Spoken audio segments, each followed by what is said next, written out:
Entertainment Podcast. So Canadian Entertainment Podcast. Canadian Entertainment Podcast. It's a Canadian Entertainment Podcast. It's a Canadian Entertainment Podcast. It's a Canadian Entertainment Podcast. It's a Canadian Entertainment Podcast, hosted by Ben Stagger. And welcome back to the Canadian Entertainment Podcast, one of the top 5 podcasts in the world with the focus on the entertainment and arts culture within Canada and outside of Canada.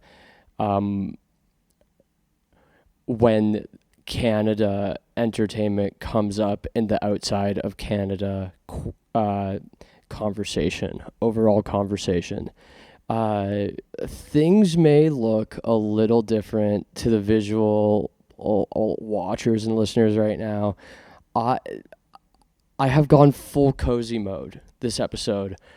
I am sitting on a remarkably comfy chair right now, and it's we will see how this dictates the Canadian entertainment conversation. We are a little late on this episode. We had recorded another episode earlier this week, but we weren't sure if it was the best one to release for the Canadian Entertainment Podcast fans. And we waited a couple days, and we were about to check it out when we started having major issues with one of the external hard drives we were in contact with to save the podcast onto whatever we save the podcast onto. So we decided, you know what? Why don't we go to a absolutely extremely cozy place, wear a nice golf shirt, wear a hat for the first time, and just try again. And that is exactly what we're doing right now. And this is, of course, for the Canadian Entertainment Podcast fans all over the world. We were coming hot off the heels of our massive episode with Sam Burns. It was one of my first times really trying to interview someone, but then it ended up being a little more of a conversation and a tell-all, which I hope many of you appreciate. You know, sometimes it was practice for interviewing, and it's a skill that I will only continue to sharpen because, as you know, in the Canadian entertainment industry, as we've talked throughout the past 7-8 episodes, you literally have to do everything. You have to be able to interview. You have to be able to play guitar. You have to be able to write a song. You have to be able to do stand-up comedy. You have to be able to do sketch comedy. You have to essentially be able to do your own stunts. You have to essentially be able to be your own podcast producer. You have to be able to paint. You have to be able to paint with oil painting. You have to essentially be able to do ceramics and fuse glass, artwork, and you have to be able to do tasteful graffiti, right? You have to be able to do these things. You have to essentially be able to grow your own plants and take care of plants, because that is an art form as well. You have to be able to design and operate roller coasters and rides. That is a form of Canadian entertainment. You have to be able to design your own hat. You have to be able to draw. You have to be able to write poetry. You have to be able to work a computer, to do Photoshop, to do Adobe Premiere, to code. You have to be able to do you have to be able to code. You have to be able to code new computer programs, and you have to be able to develop video games and do mocap and operate a green screen and a blue screen and even a red screen, right? You have to be able to sew a red curtain for entertaining stage play. You have to be able to direct a stage play. You have to be able to write a stage play. You have to be able to essentially know how to hardwire a whole home for electricity. You have to be able to pipe a whole house with proper plumbing. You have to be able to know how to put caulking on showers and gaps and stuff like that. You have to be able to make a backpack. You have to be able to make a table. You have to be able to hunt for buried treasure. You have to be able to name every single Muppet, including the retired ones, including the Fraggles. You have to be able to do that. And you have to be able to host Jeopardy. You have to be able to host many different game shows, including The Price is Right, Deal or No Deal, and of course, Rock and Roll Jeopardy. Like it's a grind out here in the Canadian entertainment industry, but that is why we love it, because we're truly the people of all trades. We know every single trade. If you ever want something done, ask a Canadian entertainer. They will be able to do it with 5 of their buddies. That's essentially the doctrine I am trying to preach to, I'm sure, the choir. I'm sure there's a lot of Canadian entertainers who listen to this and are just nodding, yes, you're absolutely right, Ben, you're absolutely right. And to that I say, I know I'm right, but you know all these things too, and you would be saying them too if it were up to you. If you were also hosting a Canadian entertainment pod. And you know what I actually realized recently is that, yes, Entertainment Tonight Canada has disbanded in 2023 and that we rose from its ashes. However, E-Talk is our contemporary and our sort of ally in the industry. I'm not sure if they have a podcast, but I will be sure to ask many folks who work there if they have a podcast. And I should know this right now, but this show is just too real for me to look that up right now. Like, you get what you get, and maybe you look that up because it's a partnership, this podcast. I'm a producer, you're a producer, I'm a listener, you're a listener. You get the story. It has been an absolutely massive week. I think I was infected with celiac disease once again. In terms of, I was having a massive celiac flare-up that really, if I don't know, maybe if you follow me on social media, was I being happy-go-lucky? Was I being hopeful? I have no idea, right? But there were a couple days this week where I was saying to myself, oh, I have celiac disease and I'm scared right now. I am scared.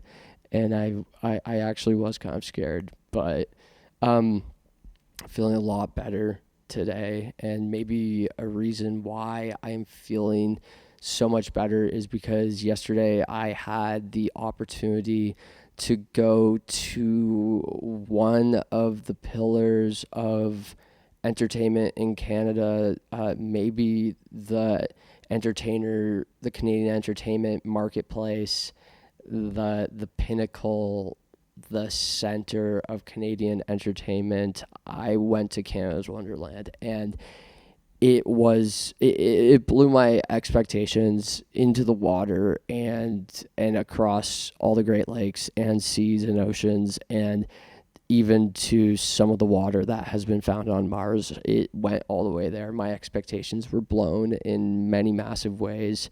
I got to see Snoopy, and Snoopy is essentially the Mickey of Canada's Wonderland right now. And, you know, I went in to this apex of Canadian entertainment a little with my back up against a wall, or maybe to say a little bit bitter, because I was thinking as I was going in there is like, okay, Snoopy's the mascot of Canada's Wonderland. It's like, yes, I love Snoopy with all my heart and some, and the Tin Man's heart, Scarecrow's heart, Cowardly Lion's heart, Toto, Dorothy's heart, Wizard of Oz's heart. However, Snoopy, many people don't know that he's not Canadian. Charles Schulz is not Canadian. Yes, the Charlie Brown comic books appeared in Canadian comics, newspaper wise, but I hate to break it to you, Snoopy is not Canadian that I know of. He's simply not. He might be.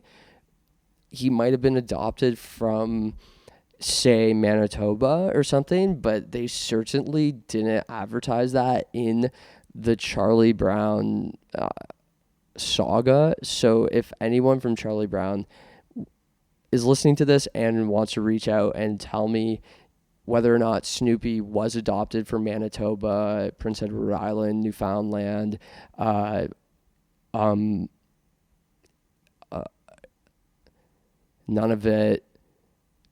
Yukon, British Columbia, Saskatchewan, New Brunswick, Ontario, Quebec, Labrador, let me know. Absolutely let me know, because when I'm wrong. But I was like, okay, why is this? Why could we not have a Canadian cartoon represent, for example, a Vaughn of the Yukon, which was a popular cartoon I heard about back in the day. It used to be on YTV. I will not reveal what age I was when that show was on the air, because of course, as we all know, ageism is rampant in the Canadian entertainment industry, so I never disclose my age. I could be a lot older, a lot younger, or exactly the age you think I am, but I shall not reveal it out of protection of my career at the end of the day. So anyways, so why not Yvonne of the Yukon? Why not For Better, For Worse? You remember that? They were at the front page of a lot of Canadian comics growing up, For Better, For Worse. It's essentially about a Canadian family just getting through life, and it was a comic strip, and it was just about the drama of a Canadian family in the suburbs. There was a little kid, often fall down, and there's a dog who barked, and then there's a mom and dad and maybe an older sister, and it was just spectacular. It was one of the most entertaining. Lots of people, they say, what, For Better, For Worse was Canadian? That was my favorite cartoon growing up. I always was waiting for Better, For Worse to join the MCU, and I said, yeah, in fact, it is Canadian, and I can see the shock on your face, and that's a shock I've seen on many people's face when I tell them that. But yeah, I was wondering why one of these people was not the head of Canada's Wonderland, and I did go into the park with my expectations a little sour and a little like, okay, impress me, Snoopy. Who's your favorite prime minister? Impress me, Snoopy. Who's your favorite current member of parliament? Impress me, Snoopy. What's better, basketball or hockey? And another question, where was basketball invented? Oh yeah, we all know the answer. It is Canada by John Naismith, allegedly, and but it's so simple, right? So as I was thinking all these things, but I just went in there, and just seeing that mountain, they have a big Wonder Mountain. I was just like, I am in, if heaven is on earth, I am here. If paradise is a place on earth, it could possibly be Canada's Wonderland.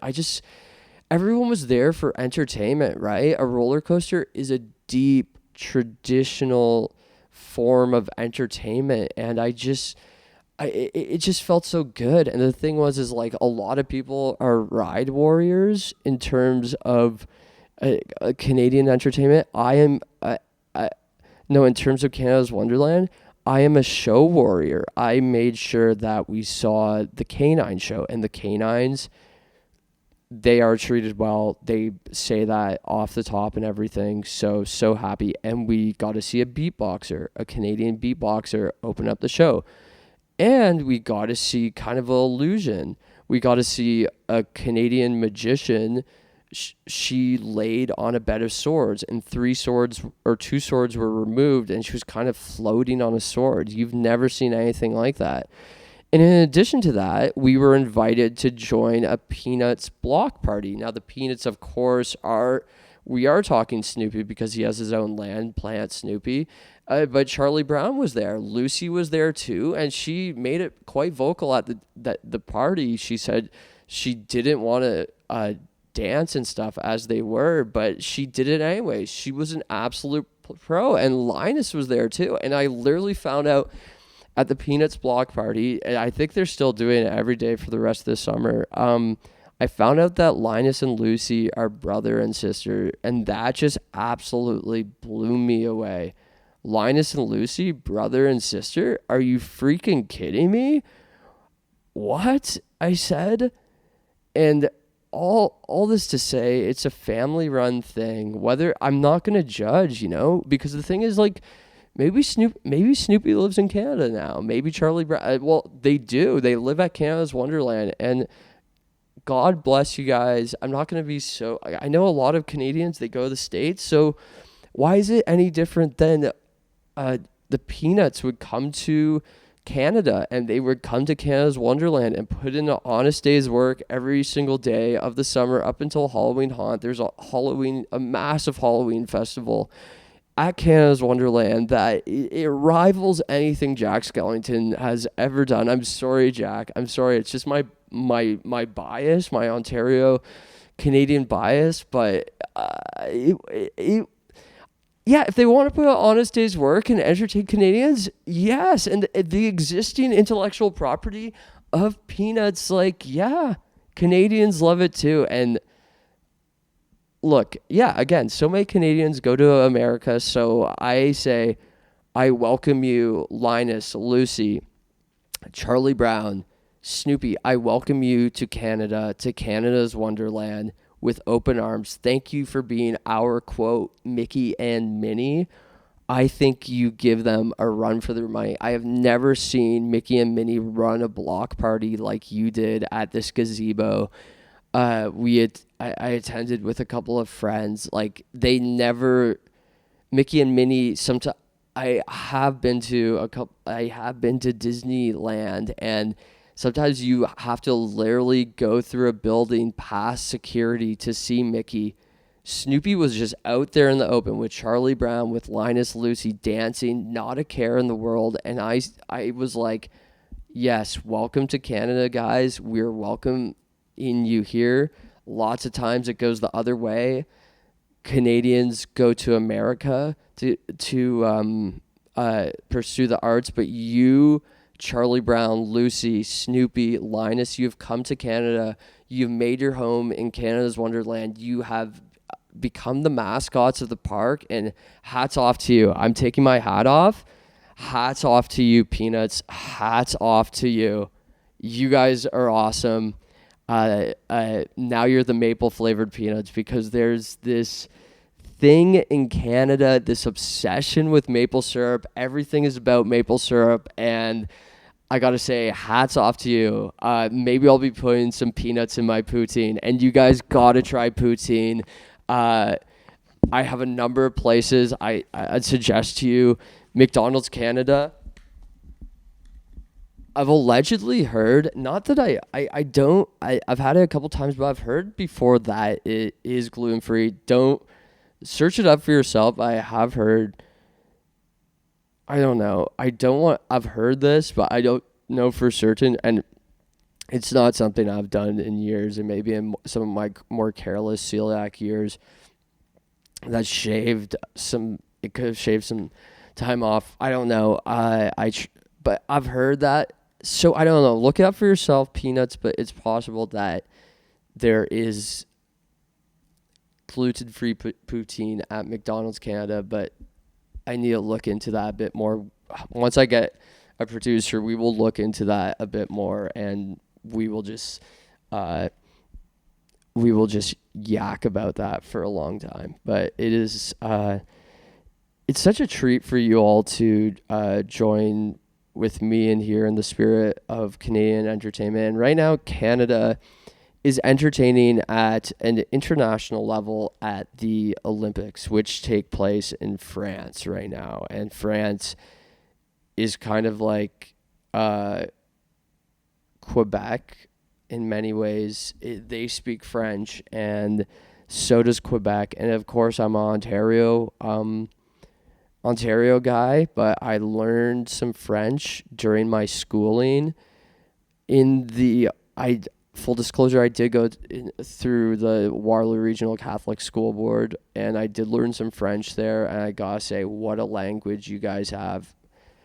Are we doing it again? Hats off to you, France. What a language you have. My hat is off to you. Thank you for letting me learn your language a bit during my elementary and a little bit of high school training. Once again, my hat is firmly off for you, and thank you for hosting Canada at the Olympics this year. I heard we got a medal in judo, and sorry for the audio listeners. The past 2 times I've said hats off, I've taken my hat off. That's why you have to subscribe on YouTube Canada. That is why you have to, and at YouTube International, wherever you watch YouTube, you are seeing such fun stuff happen. Anyways, I literally feel like Tom Cruise on the couch right now. Can I do it? I'm literally just, yes, I cannot believe it. I know. Yes, I know. I love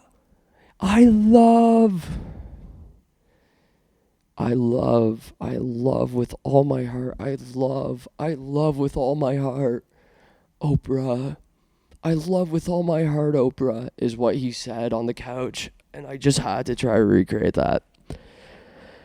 Oh, so Canada is entertaining us on the international stage in the Olympics right now. And so far, we have won gold medals in what? Oh, we have won gold medals in judo and in swimming. And I found that so interesting because when I was I'm not revealing my age, but when I was a kid back in the day, I practiced judo at Asahi Judo in Kitchener, Waterloo. And I also did swimming at the Waterloo Rec Center. Now, when I'm thinking about Asahi Judo, it is in Kitchener or Waterloo. It's on Victoria Street. And I was training judo. I was training there when I was in grade 4, maybe a little bit in grade 5. I was training at Asahi Judo. And if you could believe it, during this time, I got heart surgery in grade 4. You can look it up, medical record. First, I was in London Hospital, London, Ontario. They botched their job a bit. Whatever. You can look it up. I guess my medical records aren't public knowledge, but if you ask some of my family, friends, don't ask them. Oh, God. But there was a time when I had heart surgery in grade 4, started off in London, then they shipped me up after the surgery got a little botched. You can ask, but don't, please. And I got shipped up to Sick Kids Toronto, where they finished the job. But then I went back to Kitchener-Waterloo after it was all healed up. And I was in judo at the time at Asahi Judo. But to heal from my surgery, I was put on warfarin, which is a blood thinner. And allegedly, when you're on blood thinners, if you get bruises, it can be severely dangerous for you. So I hear. But for some reason, my parents wanted to keep me in judo, maybe to keep my morale up, which that makes sense. But I remember my mom telling me to tell kids that I was sparring with to not throw me on the ground or do any flips on me or whatever. So I remember when I was on this medication and I was sparring with this kid at the end of our judo class, pretty fresh out of getting heart surgery. I was like, please, I just had heart surgery. I'm on warfarin as a blood. I was in grade 4 at the time. I said to this guy, this other kid, probably grade 4 as well, I said, I am on blood thinning medication right now. Please do not throw me hard onto the ground or anything like that. I'm allowed to throw you. You can't throw me because I am on blood thinning medication right now. And then the kid just totally kicked my ass in judo. He Ogoshi'd me. Ogoshi really sticks out. That is one flip I really remember. He did that and other flips on me, and he pinned my ass. I didn't get any bruises though, so like nothing interacted with the blood thinning medication, but it is kind of crazy. I wonder if I had to go up to my sensei. I just remember telling a kid like, "Hey, I'm on blood thinners right now. Please do not flip me too hard." And they did, but I was okay. Maybe that's just what I needed. So yeah. So I found it. Well, I did do swimming and judo as a kid, so I find it very interesting that those are the two gold medals Canada has right now. It really was such a throwback for me to see that is where Canada really thrived. And I was like, is it what is with Canada's obsession with swimming and judo? That's what we have to ask ourselves. And maybe as we're speaking here right now, another gold medal has been won, but I really have no idea because I am so in the moment, present moment, just working this podcast so hard right now. And this is my responsibility to just report on what I know up to the point of when I have hit record and started speaking the absolute facts of Canadian entertainment. But yeah, Olympic season, and everyone is talking about this the air shooter from Turkey who did it eyes open, minimal ear protection, and people love him. And you know what? I looked at him too. I thought he was very cool. Yeah. And I was thinking that the Turkey air shooter and the Haktua girl, Haley Welch, I was thinking that maybe they should host a podcast together because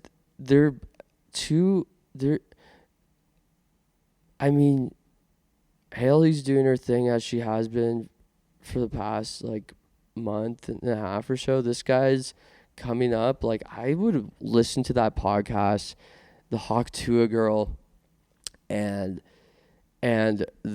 aka Haley Welch and the Turkish air gun shooter, which I don't know the name of right now, but I will do some investigation and let you know what it is. But I think that is $1 million idea. Maybe that's too Canadian entertainment coded. I don't know. This is just what I think. And no worries if you do not think the same. I was thinking about this when I was in some rides in Wonderland. I was actually thinking, because sometimes I think a little too much about, what is our purpose here on Earth? Again, are we in a video game?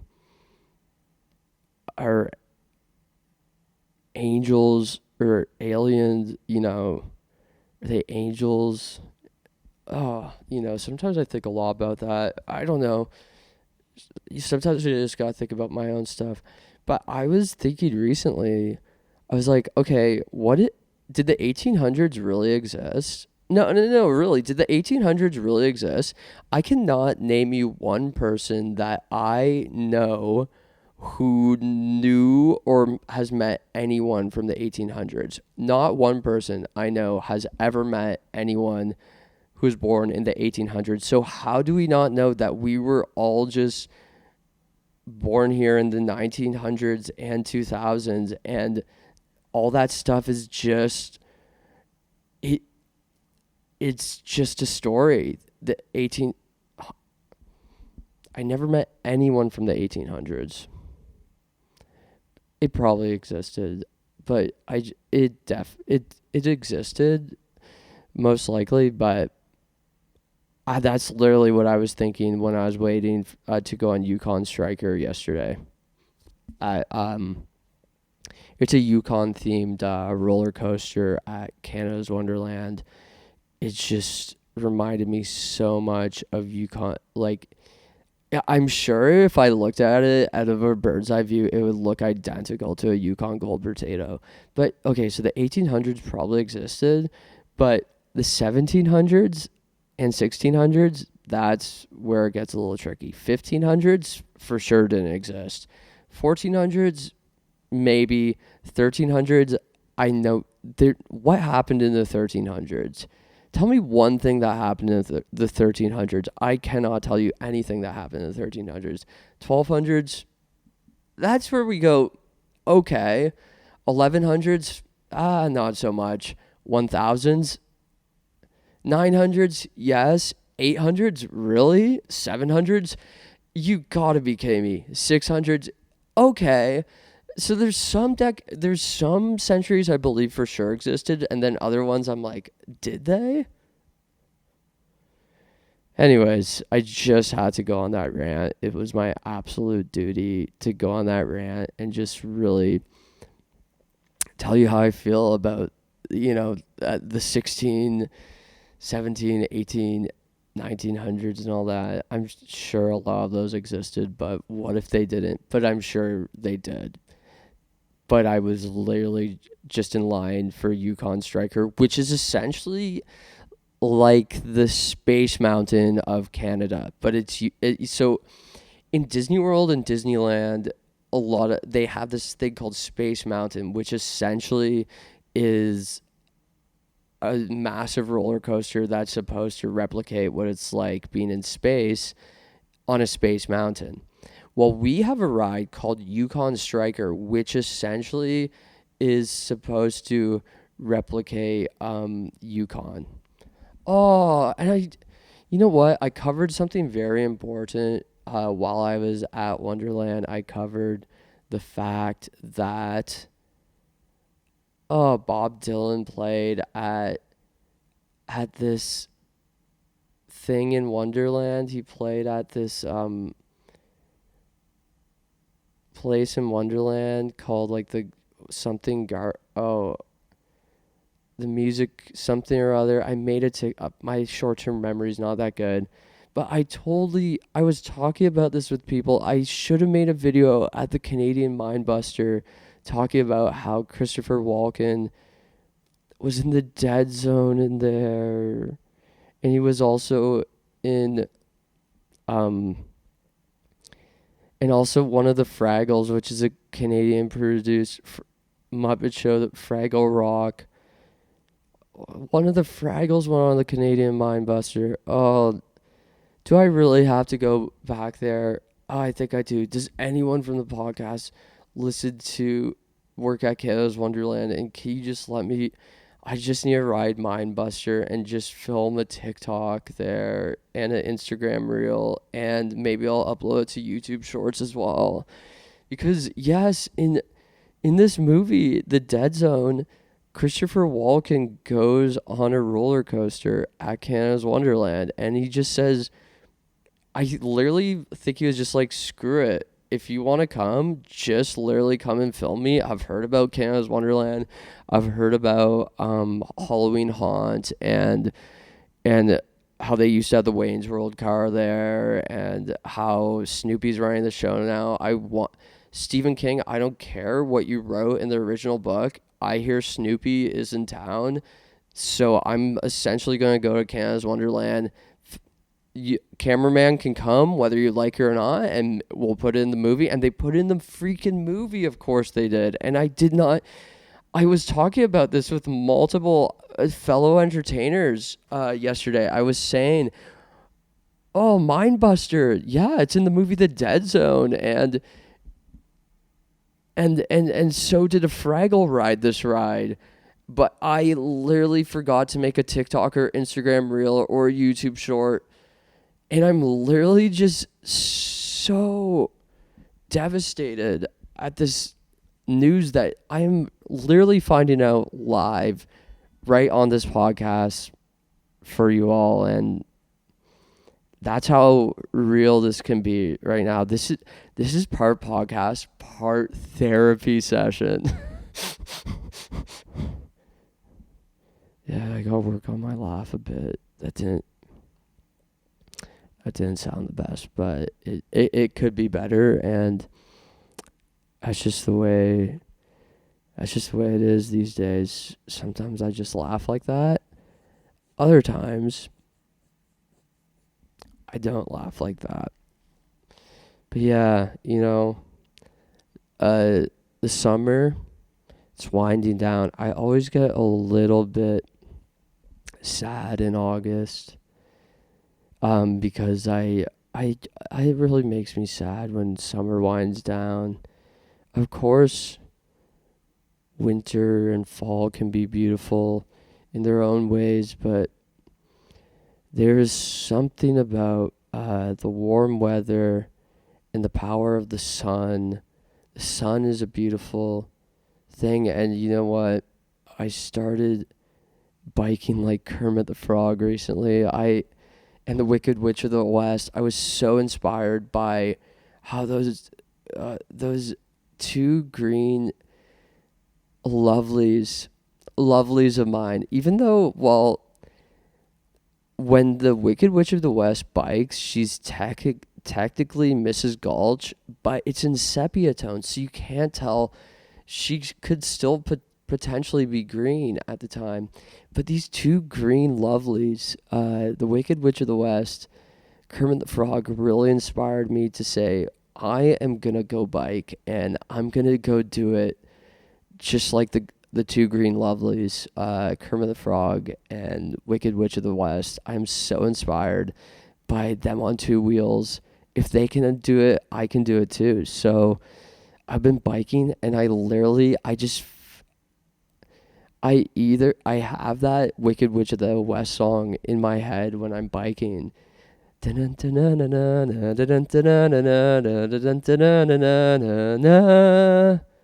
Nailed it. Perfect pitch. And then I also think about Kermit when he either bikes in the Muppet movie or maybe as another Muppet movie. I noticed that both Kermit and Mrs. Gulch don't wear helmets though when they bike. Mrs. Gulch, aka the Wicked Witch of the West. However, Mrs. Gulch, aka the Wicked Witch of the West, wears a massive fascinator hat, so it could perhaps have some memory foam in there, or it maybe the fascinator cap has very hard exterior.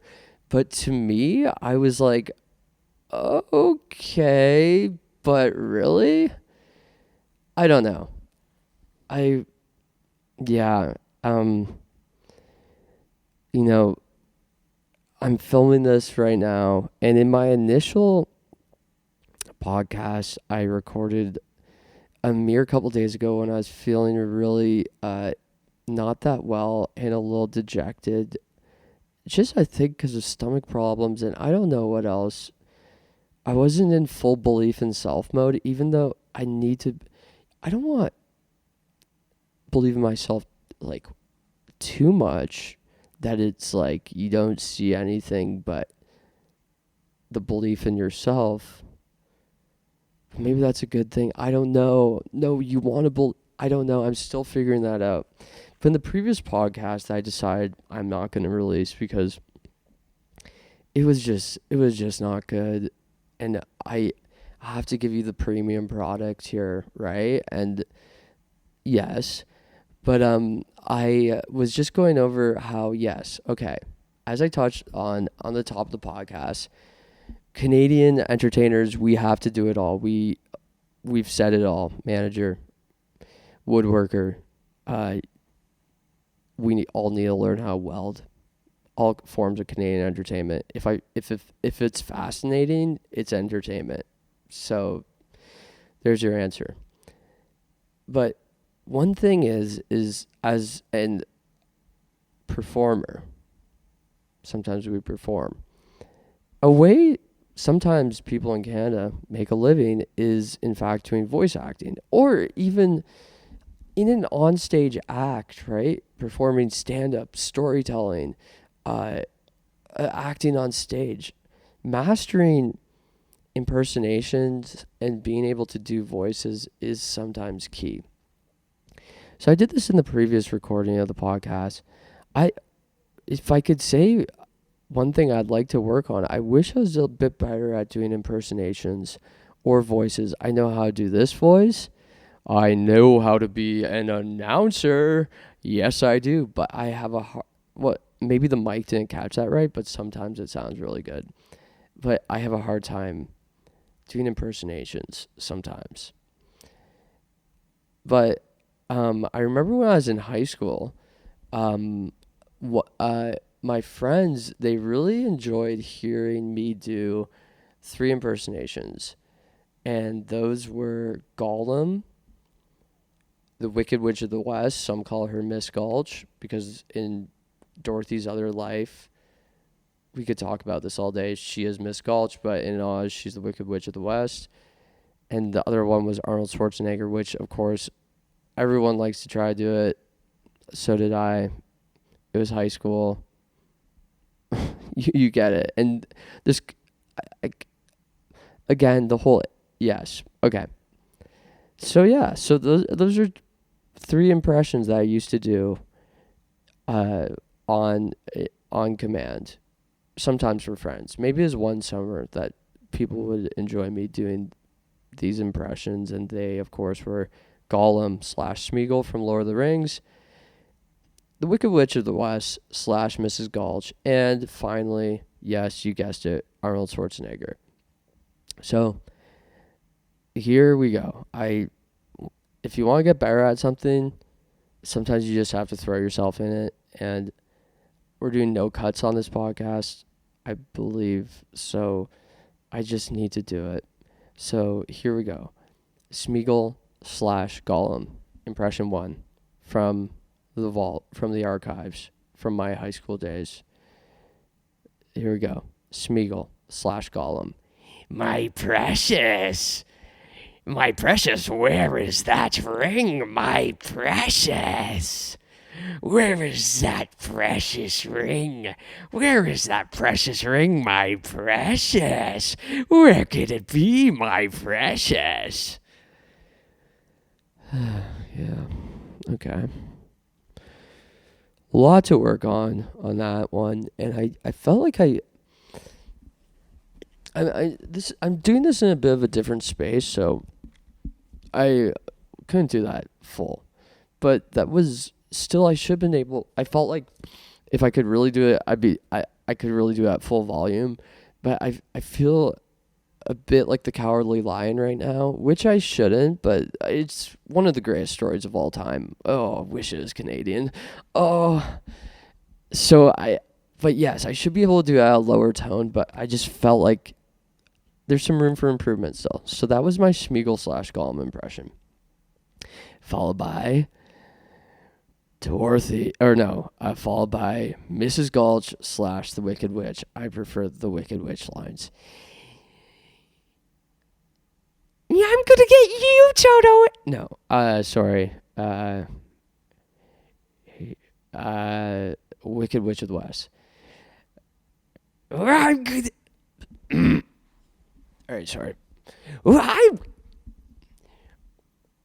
gonna get you, Toto, and I'm really just.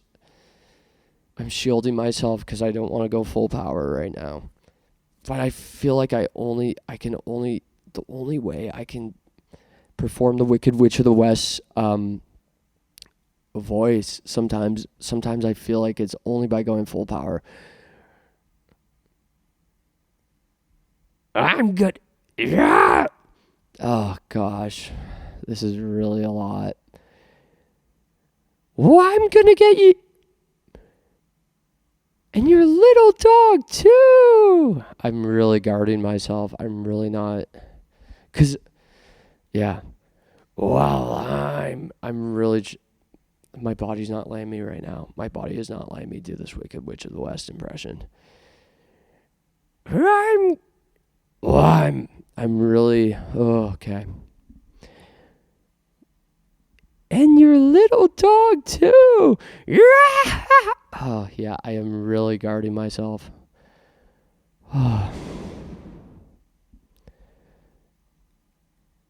Maybe I take a headphone off. Okay. Well, I'm gonna get you, Toto, and your. Oh, sorry. Well, I'm gonna get you, Dorothy, and your little dog too.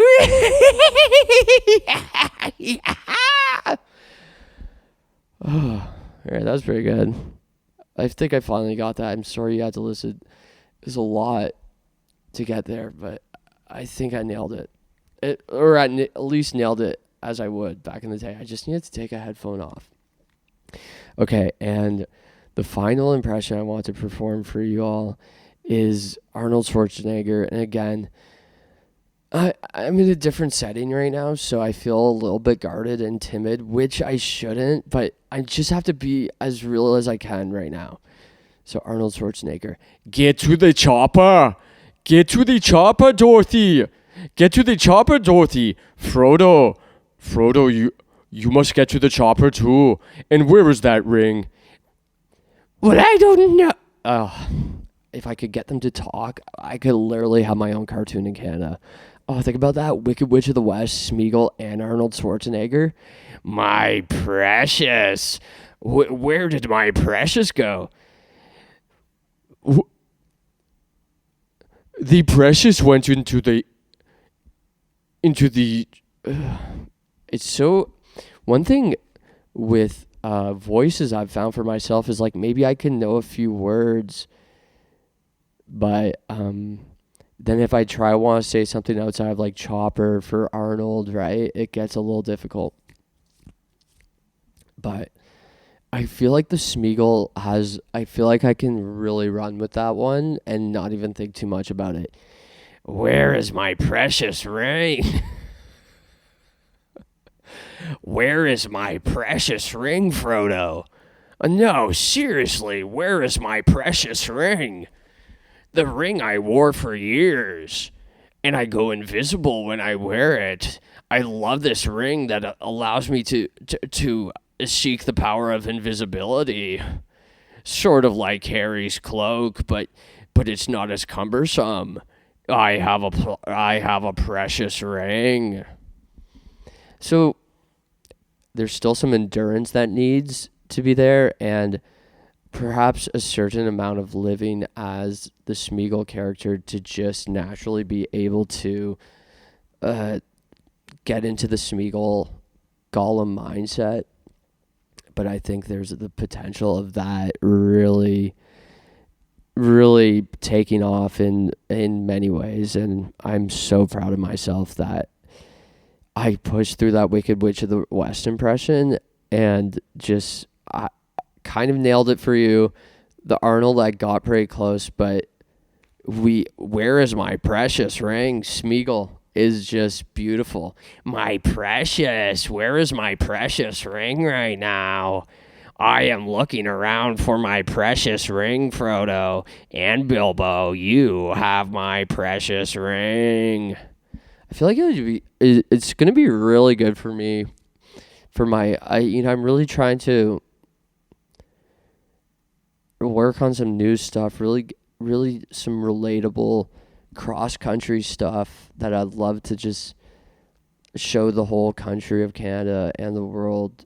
And just knowing that I'm in the ballpark of these three characters, I think I'm in good people. I'm in good company right now. So yeah, that is just magnificent, and just I I feel the most inspired I feel incredibly inspired right now in an incredible way. So, am I glowing? I legit feel like I'm glowing right now, but if I'm not, visual listeners, let me know.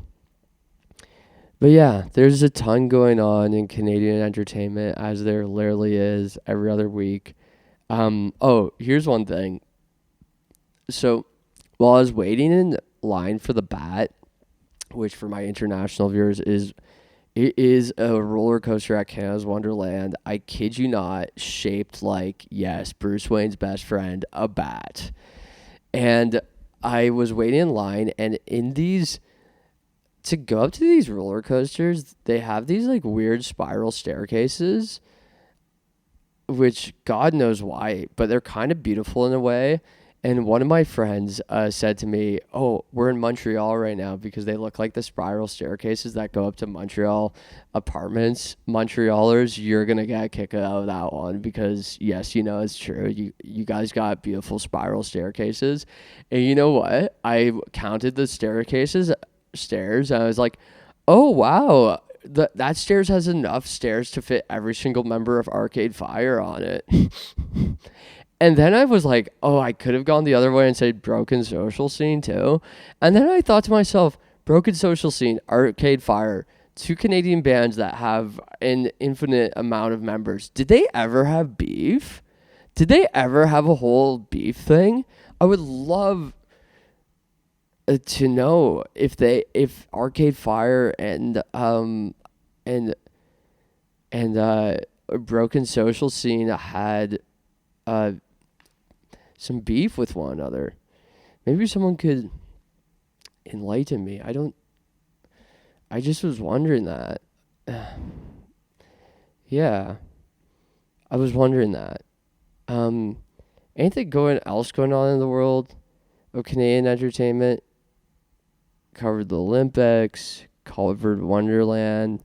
There's a lot of Canadian music being played at Canada's Wonderland, which I found incredible. Heard a brand new Bare Naked Ladies song that I've never heard before, but then it reminded me this other Bare Naked Ladies song that I enjoyed a couple summers ago called Bring It Home. It's like, forever after, it's in a home, bringing it home. And I just want to share that with you all right now. I literally just wanted to share that with you all. Yeah, everybody, thank you so much. Sorry for the late upload. I really hope that this was a good podcast for you. I sorry to sound like a broken record, but I am a Canadian celiac entertainer. So every few weeks, I really want to try not to get sick anymore. But sometimes I get sick, and it feels like it takes a while for me to bounce back. So I felt I feel I'm pretty not bad about this one, but I'm excited for what comes next as always. But we're in the present moment right now. So thank you so much again for joining us on another wild look at Canadian entertainment. This was truly fascinating. I feel so cozy right now, and I am so looking forward to seeing some familiar faces in the comments of this podcast next week or this week, yeah. And I don't know. I hope you enjoy this podcast, and thank you for your ongoing support. It means a lot. And let me know if you want me to cover anything. Keep me posted, and I'll keep you posted on what's going on in the wide world of Canadian entertainment. Thank you very much. I've been Ben Steger, and this has been the Canadian Entertainment Podcast, hosted by, you guessed it, Ben Steger. Thank you very much. That laugh is going to make me $1 million one day. I just know it. I just know that laugh. is going to make me $1 million. And I'm so excited to just see the person write that check. $1 million to the laugh that is the perfect laugh in this world. This is what we need right now. We need this laugh. Maybe I sell this laugh for someone who's looking for a new laugh. Like, I could teach a class on this laugh if interested, but we will see. But I am actively looking for buyers of this laugh. I'm looking to monetize this laugh. I will voice a cartoon character on a major show such as The Simpsons. I would love to be a brand new character. Love Homer's buddies. It's so possible. So maybe this is a brand new Simpsons character. I would work remotely, and this laugh, I am willing to sell for the right price. I'm willing to sell this laugh for around $1 million. Or higher. I just want to share that with you all. So thank you very much. This is the laugh just heard right around the world. And it's so inspiring. I feel so inspired by my own creation, this laugh. I feel so inspired, and my wife just has fallen in love with this laugh. And thank you for supporting me through this new laugh I've developed. I really appreciate it. Thank you for coming back every week for this laugh. Thank you so much. It's gorgeous. It's a gorgeous laugh. I'm so happy to share it with you all every week. So thank you so much for supporting me and supporting my laugh. It means so much to me. Thank you very much, everybody, and good night, and good afternoon, and we'll see you very soon. This has been the Canadian Entertainment Podcast, hosted by, you guessed it, Ben Stager. And Ben Stager says goodbye right now, and he's waving his hand for the audio listeners. We'll see you later. Snap, crackle, pop. Those three are amazing. Those three are some of the GOATs. Oh, wait, but only one version of Rice Krispies is gluten-free. Is it still gluten-free? Gluten-free people out there, let me know. But anyways, it's so hard to get rid of this mic from my hands, but I think about it, and I really should, but it's just, get out here. Oh, I just tried to take the mic away from me. I was so unsuccessful. This is why you have to watch the video version. So many visual gags happen, and it's just to die for. It is absolutely to die for. Not really. It's an expression in Canada and Canadian entertainment history. You know what I mean? When you eat a chocolate and you say that, come on, people. Give me a break. Wow, that laugh just comes out of nowhere sometimes. And that's the perfect way to end the podcast. The Canadian Entertainment Podcast by Ben Steger. Here to report on Canadian entertainment every single week for the rest of eternity. Thank you all so much for supporting my journey, supporting the journey of Canadian entertainment, and we will talk so soon. I am certainly sure of it. And thank you, everybody, for the support. I really appreciate it. Thank you so much, and bye for now.